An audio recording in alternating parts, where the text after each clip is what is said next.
You're listening to the Good Question Podcast with Richard Jacobs. Our goal is to make each of our guests exclaim, that's a good question. I don't know the answer. Because when that happens, it means you, the listener, may be inspired to learn more beyond the interview and to ask great questions yourself that lead to new insights. In this podcast, we cover historical and current anthropology, comparative religion, and history. Welcome, and let's get started.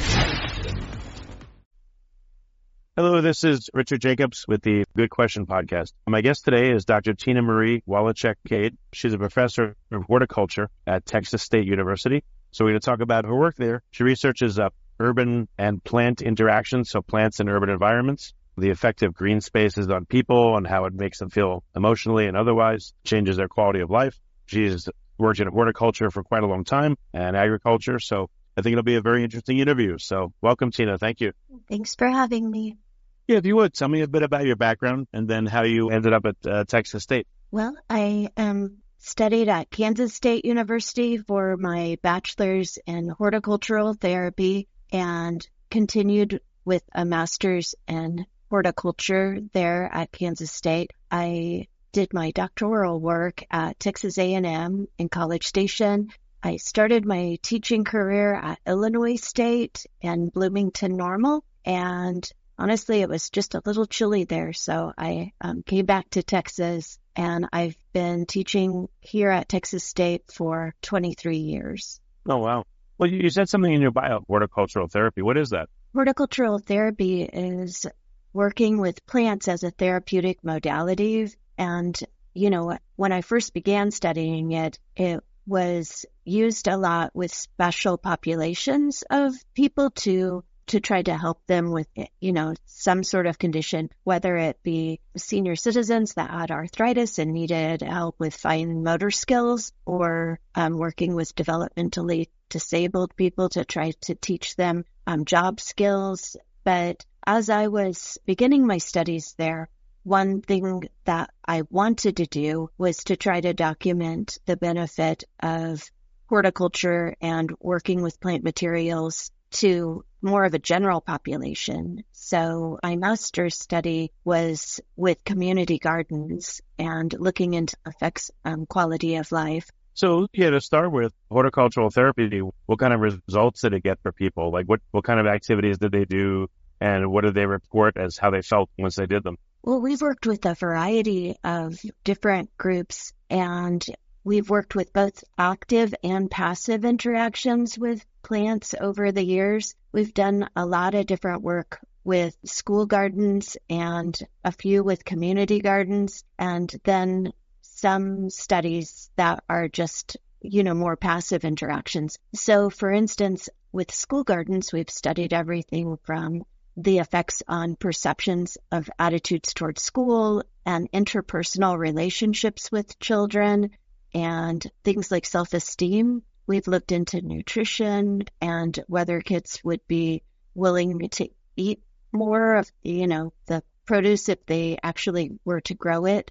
Lately, we've been researching when children work with plant materials in a garden and they're developing like schoolyard habitat, if that helps them feel a little bit more empowered with the environment, you know, because a lot of kids are encountering what people are calling eco-anxiety. And so we want to give them ways that they can empower themselves to feel like they're making a difference, you know, in the environment through their little actions. So, you know, most of the stuff that we've studied has shown benefits to kids getting out in nature, of course. What were some of the benefits that you saw that, you know, that made you happy? Like, oh, cool, this is helping people. Like, what was your reaction to participating in these studies with the kids?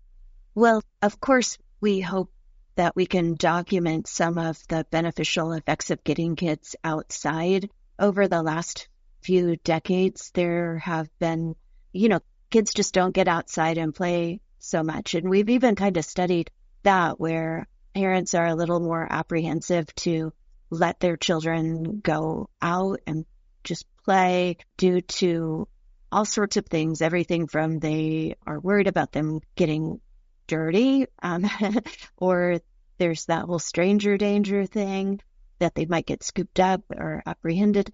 And we've looked into that. And, throughout most of our studies, we found that kids out in nature doing things in the garden, either through a form of study in a school garden or as like an after school activity, is beneficial. So we've studied some of those variables that I mentioned regarding nutrition and interpersonal relationships, and both before and after COVID, and environmental attitudes, and, eco-anxiety, eco-empowerment. We've looked at the effects of working in the garden to achieve things like better science scores or, applying math skills in the garden. And overall, we just found tremendous, evidence that it's good to get kids out in the garden. How do you feel working in the garden? Why do you do what you do? What does it do for you emotionally, you feel like? Oh, I hate to be inside for too long. I like to see the wonders of nature. And of course, being outside, I just feel more comfortable in a green environment. I guess that's why I ended up where I did. But I have a hard time sitting still too. And of course, we haven't done studies on kids with things like ADHD, but there have been studies that show that children who have that and we're trying to get them to focus on something do better if they're in a green environment, where you would maybe say that there are a whole lot of distractions versus if we stick them in an area that just is blank white walls. We did do a study, and I really liked this one, where we had three university professors at Texas State who taught the same course 2 different times in a day on the same subject. Those courses were psychology and sociology, and so they had the same content with the same teacher. They were just taught at different times of the day. And for the first course offering and the first set of students, we just had the teacher teach it as they normally would. And the second group, we would haul in plants. And so there were, one section with plants was taught and one section with no plants, but with the same content and the same teachers.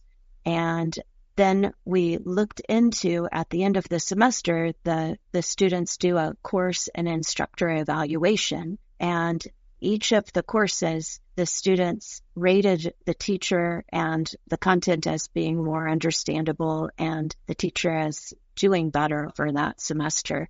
We saw the biggest effect in the one classroom that didn't have any windows in it. So one of the classrooms was considered to be kind of the best in some measurements because it was the most modern, but it was a stark auditorium style classroom where, it was just blank walls down to a screen. And that room was the most difficult to arrange plants in because it would be fire hazards if we blocked the aisleways, but we tried to put bigger plants down towards the teachers.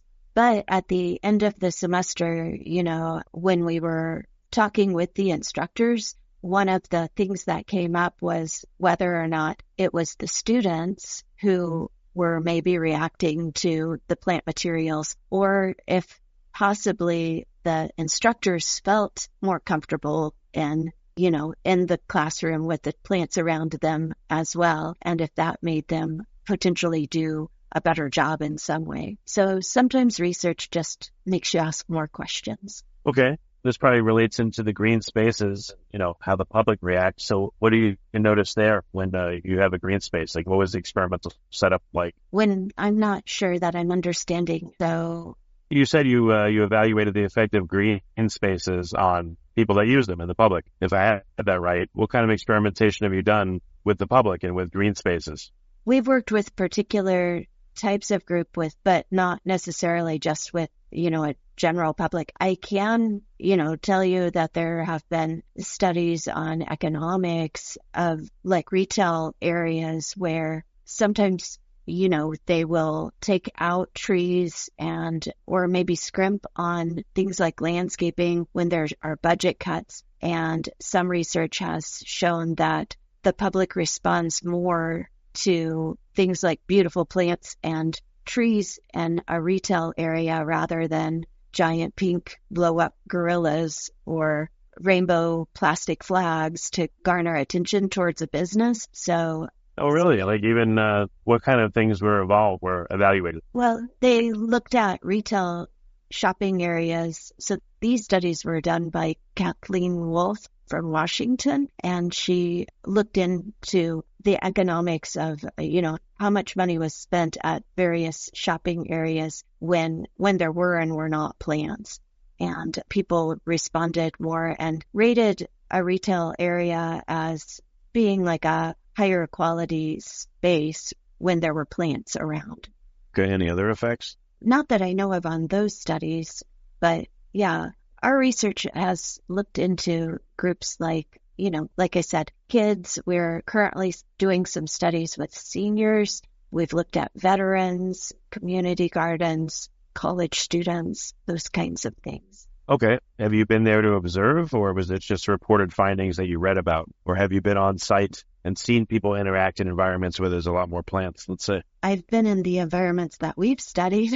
I mean, while they were doing the experimentation, or just anecdotally, have you sat there and noticed what people do? We don't usually do like observational types of data. We will, have an instrument to measure the variables. Okay. I could tell you one personal experience. Years ago, we lived in a house with a deck, in the backyard, and my wife put 40 or 50 plants around the periphery of the deck, and you grew tomatoes and a bunch of other stuff. And you still had room to sit on the deck, but you were in the middle of this little mini forest, essentially. And the air smelled nicer and fresher, and there was bees, pollinating stuff. And it just created a really nice environment. It's I just felt calmer and happier to be amongst the plants. And it just was a really cool environment that she created, this micro environment on the deck. It was so much nicer than when it was empty, when it was bare. So I'm guessing that's probably what people experience. Wrong. I mean, I guess we did do one study in our library setting where we were looking at the effect of the interior scaping within different regions of the library. And we did find that students would move towards areas that had more windows and plants. We studied a little bit of this effect on business people, so people working in offices. We looked at the effect of whether or not they worked in an environment that had a window or a plant or both or neither. And so we asked them what sort of office environment they worked in, and we made sure that they were all equally satisfied when they were working in areas that had windows, like that they appreciated the same kind of architecture. So we made sure that they were all even across that measurement. And then we gave them perceptions of job satisfaction instruments. We measured their job satisfaction, and we asked them things about their position and their demographics and their salary in order to try to make sure that we could take those kinds of variables out of the equation. And we found that people were the happiest in their job when they were working with either a window or a plant, and that sometimes a plant was an okay substitute for a window, and especially that was true with males in the study. And the only people who were rating their jobs and their work life as being a miserable sort of situation were, and that was the wording, were those that had neither a plant nor a window. What about fake plants? Did you try that as a variable? I did not ask about fake plants. So see, that would be like one of those situations where, again, sometimes that research brings up another variable. However, I can tell you that I can't remember the author, and I apologize for that, but there has been a study that was conducted using seniors. It was on a study of seniors, and they were presented with slides, like a big screen that showed plants that had flowers. And so it was just rotating through specifically a bunch of crepe myrtle trees that either had just the leaves or flowers. And they were measuring how social people were in those environments and how calm they were. And the photographs of the plants worked better than if there were no plant photos. There have been other studies too that have looked into people's, like, there was a study again done in a dentist office, I believe, where they had pictures of either abstract art or a blank wall or plant, and people responded better to the plant material than anything else in terms of their fears. So I wonder if even having, if you have an office where people come to work, if you have as their screensaver, if you have the pictures of a jungle or plants or waterfalls or natural things, or even just posters on the wall, maybe that would be something that would help people better than nothing. Given some of the research, I think that's better than nothing. Yeah. Was there anything you saw in the research that was weird, like made no sense or was counter to what seems logical? Most of the times, if it's coming out, for publication, a lot of times it's going to be in support of the hypotheses that we've seen. I haven't seen anything odd that I'm remembering right off the bat. Okay. What kind of future studies are you thinking about doing? Maybe you're in the process now, but can't release the data. But, what kind of experimentation are you excited about doing in the coming future? We're working with a group of seniors this semester. So, we have kind of a loneliness epidemic, especially amongst seniors. And I mentioned that we did some studies with little kids that showed that if they're around plants and engaged, that they have better interpersonal reactions, they have better friendships. And so we're working with some senior citizen care facilities and just residential facilities and trying to engage them in a gardening program to see if we can look into perceptions of hope and instances of loneliness. So that's one thing that we're working on this semester. I'm kind of excited about that. Yeah, one more story, if you don't mind, comes to mind. My mom years ago used to work inside this huge glass building, but they made the atrium into, I guess like a plant conservatory. They had like a waterfall. It was very humid. They had all these tropical plants, and you could walk pathways through it. It was really cool, and they had people take their wedding photos there, and it was just a nice experience to walk in there and be it felt like you were kind of in the jungle in certain spots.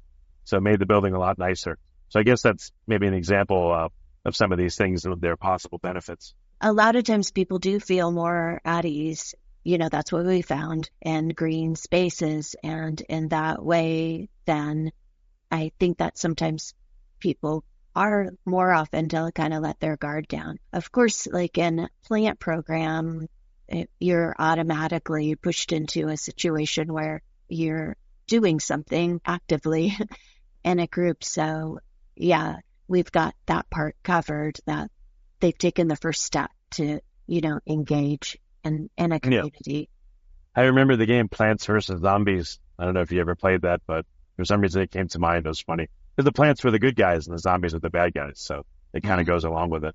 Yeah, we take plants for granted a lot of times. That there is this phenomenon called plant blindness where, sometimes if people are describing a situation and stuff, we just sort of take the plants for granted, either in a scene or in a space. It can be difficult when you're trying to teach people about like valuable trees versus invasive species and stuff if people rank everything the same. So yeah, we want people to be able to see and appreciate the plant material because they do more for us than we give them credit for. Yeah. Okay. Well, very good. How can people follow your research? Where can they go to see what you're doing and, look at the experimental results and everything, maybe see photos? What's a good spot for them to go? All of our research is posted on ResearchGate, under my name.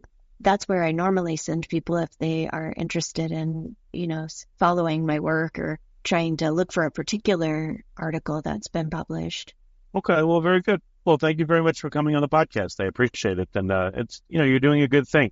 Seems like plants just bring more calmness and happiness to people of all ages and dispositions. And it would be nice if they were around in more places rather than just maybe sprinkled on your food at a restaurant, at work. I think about like, let's say kitchens, in restaurants, they usually seem to be very bleak places with all artificial lighting and even though they're making food, everything's kind of just gray and industrial. So I'm getting a picture and a feeling from what you're saying on why it's important to have plants everywhere. Right. Thank you for coming on the podcast. I appreciate it. Okay. Thank you so much for having me. Thank you for listening to the Good Question Podcast. Please email support@thegoodquestionpodcast.com if you have any referrals to great guests for us to interview. Visit thegoodquestionpodcast.com to hear more interviews. And please help us spread the word by rating and reviewing us on Apple Podcasts, iTunes, Spotify, YouTube, or wherever you listen to this podcast.